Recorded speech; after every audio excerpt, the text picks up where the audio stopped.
Entrance exam के दिन लड़की ने जानबूझकर सारे गलत उत्तर भरे। टेस्ट खत्म करने के बाद उसने एक कॉपी शीट निकाली और खुद को नकल करने के लिए रिपोर्ट कर दिया। उसके सहपाठी दंग रह गए। उन्हें लगा कि वह पूरी तरह से पागल हो गई है। कोई भी यह नहीं समझ पा रहा था कि एक टॉप स्टूडेंट ऐसा कुछ क्यों कर सकती है, खुद को नकल करने के लिए रिपोर्ट कर सकती है। लेकिन उन्हें यह नहीं पता था कि उसने खुद को बचाने के लिए ऐसा किया है। प्रॉक्टर ने कॉपी शीट पर एक नजर डाली और पाया कि उसमें सिर्फ आज की परीक्षा के उत्तर ही नहीं थे, बल्कि अगले दिन के क्वालिफाइंग राउंड के उत्तर भी थे। घबराए उन्होंने तुरंत इसकी सूचना निरीक्षण दल को दी। जल्द ही निरीक्षक परीक्षा कक्ष में पहुंचे। स्थिति की समीक्षा करने के बाद उन्होंने लड़की को बताया कि न केवल उसके परीक्षा के अंक रद्द कर दिए जाएंगे, बल्कि उसे 3 साल तक की जेल भी हो सकती है। हैरानी की बात है कि लड़की ने बहस नहीं की। उसने शांति से उनसे कॉपी शीट को करीब से देखने के लिए कहा। उसके सहपाठियों में से एक ने तुरंत हस्तक्षेप किया और जोर देकर कहा कि गलतफहमी हुई होगी। आखिरकार उसके पास बिना कोशिश किए ही एक बेहतरीन विश्वविद्यालय में प्रवेश पाने की क्षमता थी। उसके और भी सहपाठी उसके पक्ष में बोलने लगे, लेकिन वह पूरे समय चुप रही। जब उसे ले जाया जाने वाला था तो सभी को उम्मीद थी कि वह अपने बचाव में कुछ कहेगी। उसे प्रशासनिक कार्यालय में लाया गया। होमरूम टीचर ने तुरंत उसे डांटना शुरू कर दिया। समझ नहीं आ रहा था कि उसने नकल क्यों की। यहाँ तक कि एडमिशन अधिकारी भी हैरान था। उसने कहा कि उसके ग्रेड इतने अच्छे थे कि उसे जल्दी एडमिशन के जरिए पक्का स्थान मिल सकता था। उसके नकल करने का कोई कारण नहीं था। हर कोई हैरान था। टीचर को अचानक एहसास हुआ कि कुछ गड़बड़ है, शायद उसे फंसाया गया था। यहाँ तक कि प्रिंसिपल ने भी उससे वादा किया था कि अगर उसने नकल करना स्वीकार नहीं किया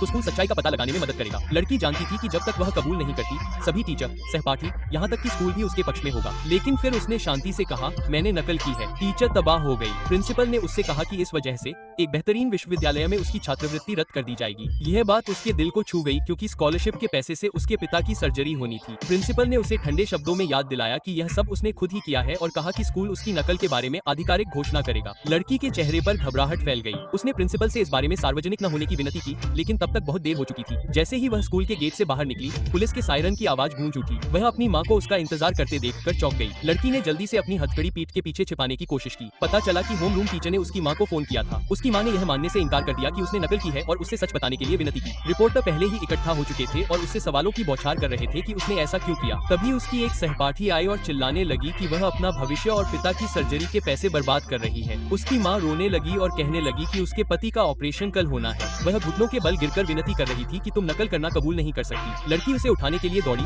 लेकिन अंदर ही अंदर उसके ऐसा करने के पीछे कोई वजह थी। क्लास के साथी उस पर आरोप लगाने लगे और पूछने लगे कि वो असल में क्या करना चाहती है। एक लड़के ने उसे चेताया, अगर तूने ये बात कबूल कर ली तो आधे घंटे में ये सब न्यूज में आ जाएगा, सबको पता चल जाएगा। तुझे और तेरे पूरे परिवार को जिंदगी भर बदनाम होना पड़ेगा। लेकिन तमाम मिन्नतों और समझाने बुझाने के बावजूद वो लड़की अड़ी रही। उसने बार बार दोहराया, मैंने धोखा दिया, और उसके साथ मौजूद सभी लोग चुप हो गए, निराश हो गए।